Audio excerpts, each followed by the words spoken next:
been said in that video, it's extremely good. Like, I would even watch that myself. So yeah, anyway, as I was saying, like I was rambling on about those levels, like how they weren't here. I literally, as you can see in the time, I literally did just lock the video in. I didn't need to go anywhere, whatever. Anyway, so then upon dropping to the 9 hours, like, oh, okay. Well, it was kind of actually wick rejecting, but then it closes a strong close. Relative to what consecutive op was in play, it's likely to just continue.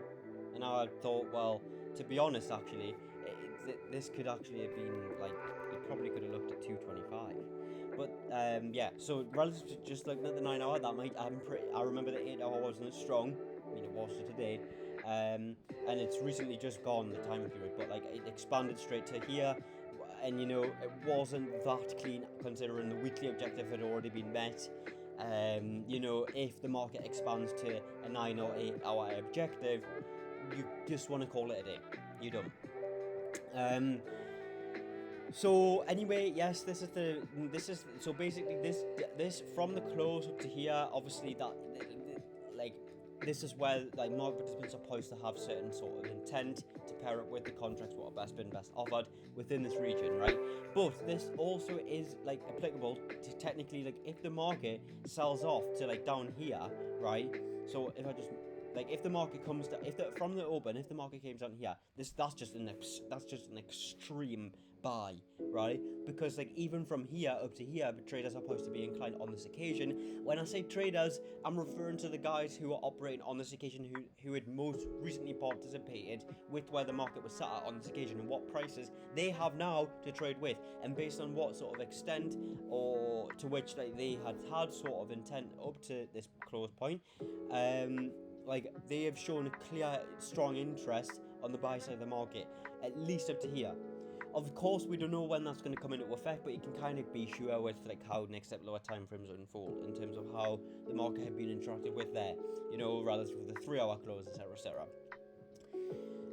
So anyway, yeah, and then you have got the weekly context of, like, yeah, okay, the weekly is sort of bullish, and then the 9 hours is also bullish. It could just continue. So this is fine.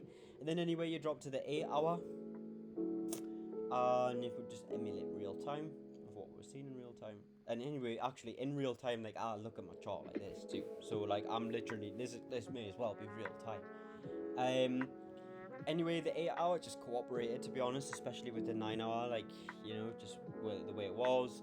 The 4 hour most recent bar close was also fine. It just looked good to continue in the consecutive bar push lens.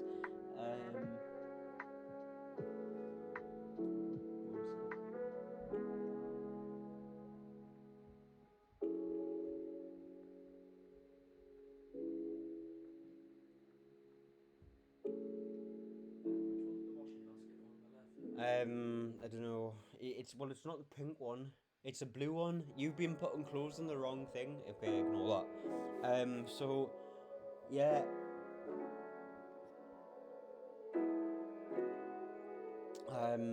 The 3 hour was just great to push higher.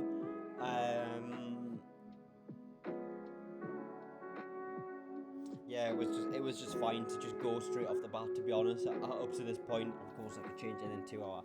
You know, back that case up real nice. You know, there's this nice quick rejection at this region. You know, in the 2 hour context, and then all the others. There's no. And anyway, this is what I was looking for in advance too. Like, it was just like, yeah, okay. I self-QS off the bat, but I have been noticing that on the instances where you can just look for it, of course the 1 hour most recent close wasn't that nice, but with the context of how this region as a whole was poised to be met with what sort of interest, you know, it was fine to look for an ISLQS off the bat, which would have been a push below here. But what I have been noticing is that on the instances where it's valid to look for a trade off the bat, you could literally just, like, assess the situation at hand and kind of, like, just buy straight off the bat. And as you can see, you would have got your 1 to 1.5 easily, like, within this first bar. But I don't want to do that. I can easily get something else. But that is a good criteria to be aware of, right? Like, top-down analysis, and then you know, there's definitely a player there for sure, 100%. So yeah, that's the first system.